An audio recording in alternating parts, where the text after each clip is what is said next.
Bonjour, nous voilà de nouveau dans la classe de français, le français au collège. Pardon, programme marocain. Aujourd'hui, une leçon de lecture, mais une lecture spéciale, c'est de la poésie. Bien, et tous les élèves du collège pourraient suivre cette leçon. Dans cette leçon, on va comprendre le poème. On va faire une lecture expressive parce que la poésie, on lit d'une manière expressive. Et on va apprendre quelques vocabulaires, quelques mots du vocabulaire de la poésie. Bien. Alors, nous avons un poème dont le titre est le premier vers. Le ciel est par-dessus le toit de Paul Verlaine. Et Paul Verlaine, c'est un poète du 19e siècle. Vous avez, il est né en 1844 et mort en 1896. Donc, c'est le 19e siècle. Bien. Verlaine, Paul Verlaine, c'est un poète dont les parents voulaient qu'il soit dans le monde des droits, c'est-à-dire suivre les études de droit, mais il a préféré rester dans le courant de la poésie et de la vie mondaine. Alors, dans ce poème, Paul Verlaine est en prison. Donc, de la pièce où il se trouve, de la cellule où il se trouve, il regarde à l'extérieur par une fenêtre. Et il va nous dire dans le poème ce qu'il voit. Donc, il s'agit là d'une description à travers les sens, les 5 sens, c'est-à-dire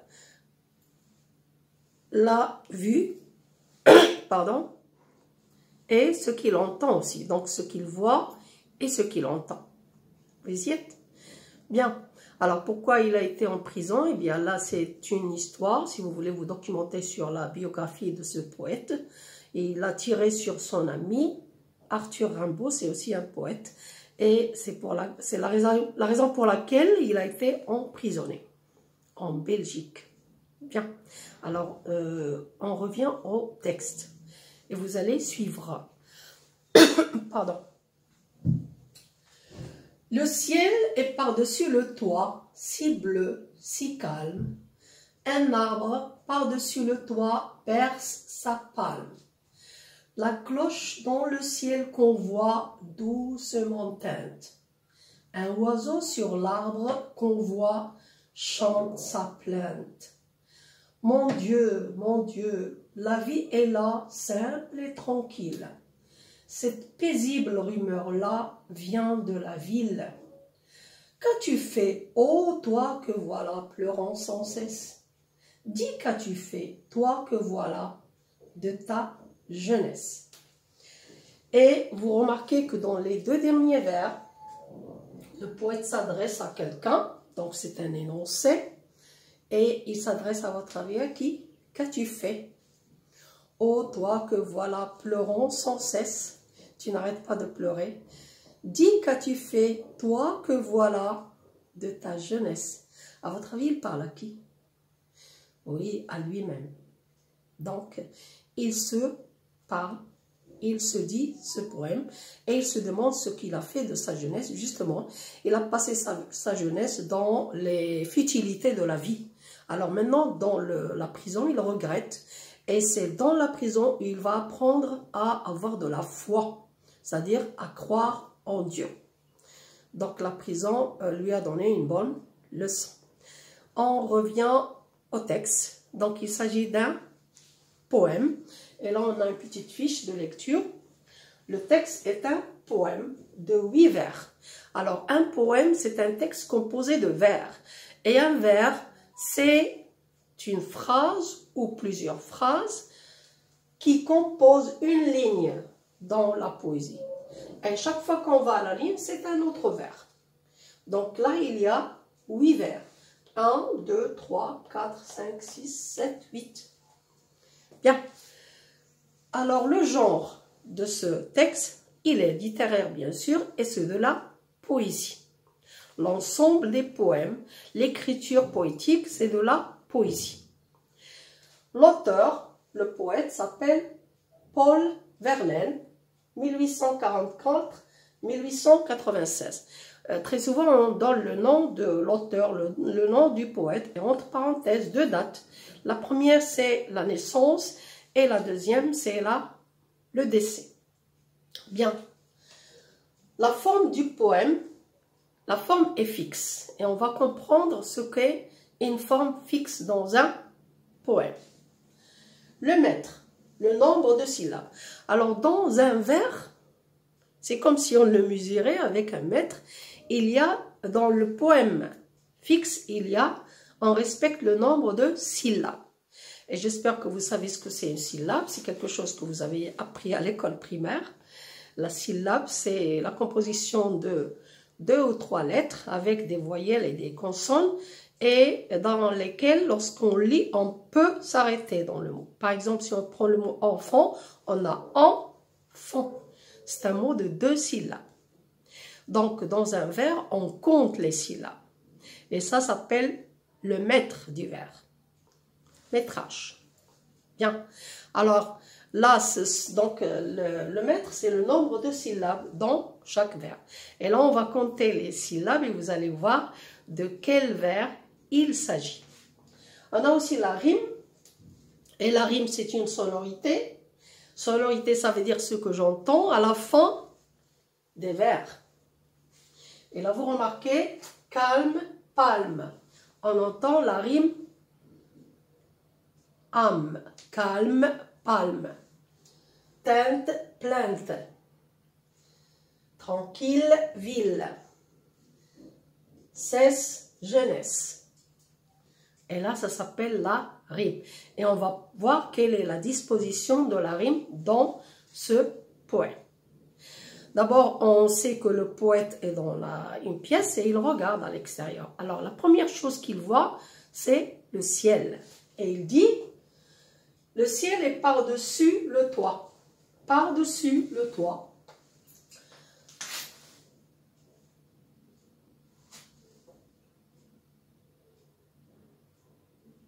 Par-dessus le toit, pardon. Alors, là, pour comprendre dessus, j'ai 2 marqueurs. Le marqueur noir est sur le marqueur vert. Maintenant, regardez la position. Le marqueur noir est au-dessus du marqueur vert. Il ne le touche pas. Alors, quand il dit le ciel est par-dessus le toit, ça veut dire plus haut que le toit. Il y a le toit de la prison et par-dessus le toit, le ciel. Et là, il dit qu'il est de quelle couleur? Oui, si bleu, si calme. La couleur bleue est le calme parce que la prison est loin de la ville. Il n'y a pas de bruit. Oui, donc il dit ce qu'il voit. Qu'est-ce qu'il voit aussi? Un arbre par-dessus le toit berce sa palme. Toujours par-dessus le toit de la prison, il y a un arbre. Et cet arbre, il berce, comme lorsque je berce un bébé, il berce quoi? Sa palme. Du moment qu'il berce sa palme, de quel arbre s'agit-il? C'est un palmier. Oui, sa palme, il berce sa palme, c'est un palmier. Donc, il regarde l'arbre. Ensuite, la cloche dans le ciel qu'on voit doucement teinte. Tout cela, il le voit. Il est en bas, il le voit en haut. Hein? Dans le ciel qu'on voit, la cloche, c'est la cloche de la prison. Doucement teinte, elle fait un bruit, doucement, oui, doucement teinte. C'est le bruit de la cloche, c'est le son de la cloche.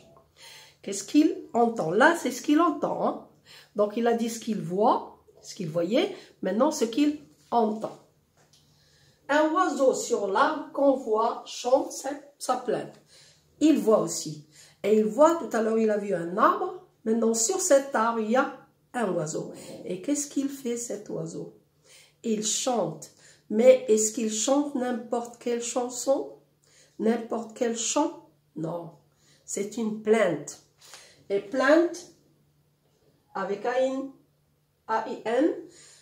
ça vient du verbe se plaindre. Donc, il a une douleur et il se plaint doucement. Hein? Teinte, c'est la cloche et là, le chant, il chante sa plainte. Oui, bien. Mon Dieu, la vie est là, simple et tranquille. La vie est là, où? Oui, en prison. Elle est simple et tranquille, pas de problème. Oui. Cette paisible rumeur-là vient de la ville. Rumeur, synonyme de rumeur, c'est un bruit. Mais c'est un bruit qu'on ne distingue pas. Il est un peu flou. Oui, il n'est pas clair. Donc cette rumeur, ce bruit, il vient de quel endroit? De la ville. C'est un bruit qui vient de loin. Donc on ne peut pas distinguer de quoi il s'agit. C'est paisible. Et c'est une rumeur qui calme, qui nous donne un peu de la quiétude. On est tranquille. On ne sait pas de quoi il s'agit, mais c'est une rumeur qui vient nous tenir compagnie dans la prison. Cette paisible rumeur-là vient de la ville. Donc lui, il n'est pas dans la ville, il est loin de la ville. Maintenant, que tu fais? Oh toi et oh ici, on a déjà vu ça dans la classe grammaticale, c'est une interjection pour interpeller. Et il se parle à lui. Que tu fais, oh toi, que voilà dans cette prison, pleurant sans cesse? Tu pleures de ta situation. Dis qu'as-tu fait, toi que voilà, de ta jeunesse. Tu as passé ta jeunesse dans les futilités de la vie, dans les banalités de la vie, et maintenant tu pleures? Ce n'est pas la peine. Il fallait réfléchir avant. Donc il se donne une leçon de morale. Il se fait des reproches à lui-même. Alors j'espère qu'on a compris le poème. Vous remarquez qu'il est beau. Et quelle est la sensation, quelle est l'impression qu'on a en lisant ce poème? Il laisse quelle impression? Oui, la douleur, le malheur, la tristesse, oui, le regret aussi. Il regrette ce qu'il a fait. Bien, donc la lecture de ce poème, elle doit être expressive, c'est-à-dire en lisant, je dois exprimer tous ces sentiments de l'auteur. Vous y êtes. Quand il dit de l'oiseau, il chante sa plainte.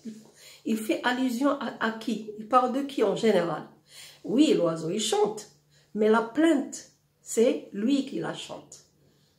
Là, il exprime vraiment le regret. C'est la douleur.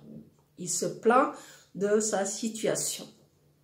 Alors, j'espère qu'on a compris. Maintenant, on passe au vocabulaire de la poésie. Alors, un poème, donc, c'est le texte poétique. Et celui qui écrit, c'est un poète. L'ensemble, c'est la poésie. Bien. La forme du poème, elle est fixe. Alors, pourquoi elle est fixe? Justement parce que ça dépend du métrage. En écrivant ce texte, les poètes classiques respectaient justement le nombre de syllabes dans les vers. Et là, ils donnaient des poèmes fixes. Maintenant, il y a des poèmes libres dans lesquels le poète écrit librement. On ne compte pas les syllabes, quelquefois il n'y a pas de rime, mais il y a seulement la disposition et la mise en page du poète et les sensations dans le poème. Vous y êtes? Donc, poème de forme fixe. Alors, pour comprendre cette forme fixe, on va compter les syllabes dans le premier vers. Alors, ensemble.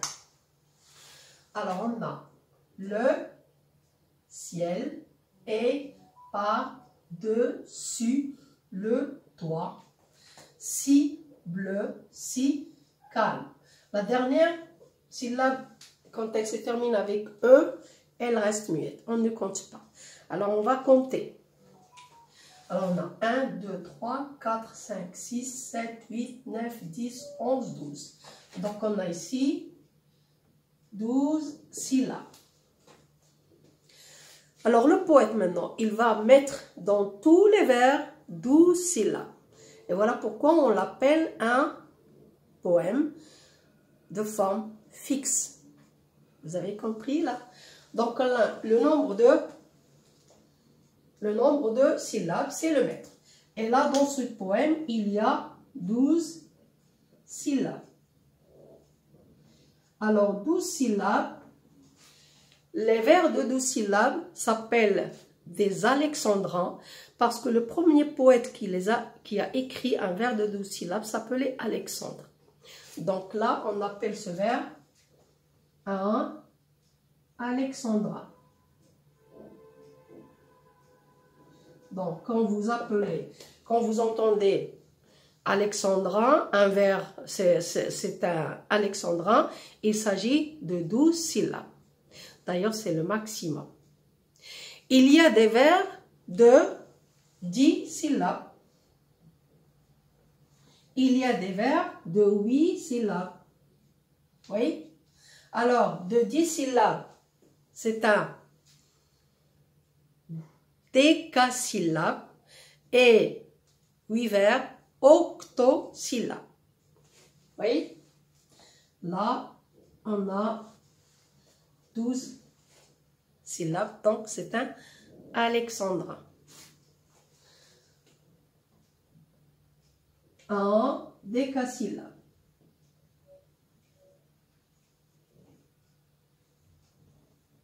Vous y êtes? Et 8 syllabes, pardon, c'est un octosyllabe. Voilà. On arrive à la rime. Alors la rime, on a dit, c'est la sonorité à la fin de chaque vers, c'est-à-dire j'entends la même chose, le même son qui se répète. Alors là, on va appeler une rime A et une rime B. Alors voyons. La première. Le ciel est par-dessus le toit, si bleu, si calme. On a ici A. Un arbre par-dessus le toit berce sa palme. Est-ce que c'est la même? Oui, A. Oui. La cloche dans le ciel qu'on voit doucement teinte. C'est la même? Non, c'est B. On va l'appeler B. Un oiseau sur l'arbre qu'on voit chante sa plainte. Oui, B. Bien. Alors, je termine le nombre de sonorités après 4 vers. Oui. Alors, dans ces 4 vers, on a, qu'est-ce qu'on a? Si on veut les disposer là. Alors, on a A, et puis B. Et là, cette disposition de rime, on l'appelle une rime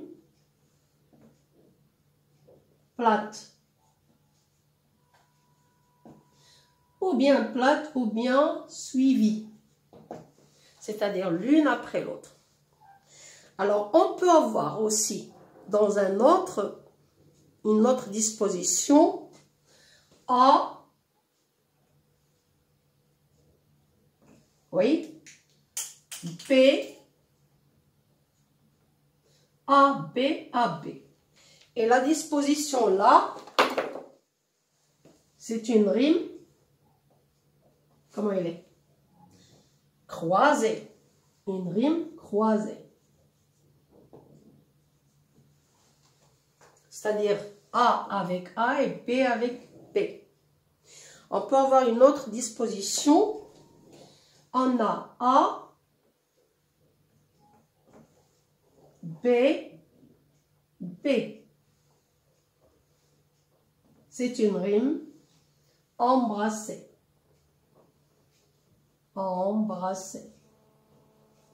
En général, dans les vers ou les poèmes de forme fixe, il y a ces différentes dispositions de rimes.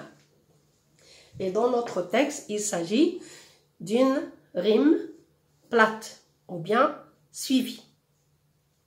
On va voir des exemples de rimes pour voir un peu la différence. Et là, on est dans un texte de Victor Hugo et vous allez me dire de quelle rime il s'agit.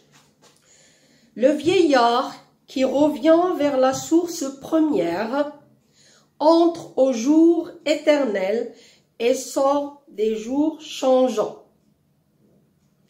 Et l'on voit de la flamme aux yeux des jeunes gens. Mais dans l'œil du vieillard, on voit de la lumière. Alors on a première, changeant, jeunes gens, lumière. C'est quelle disposition?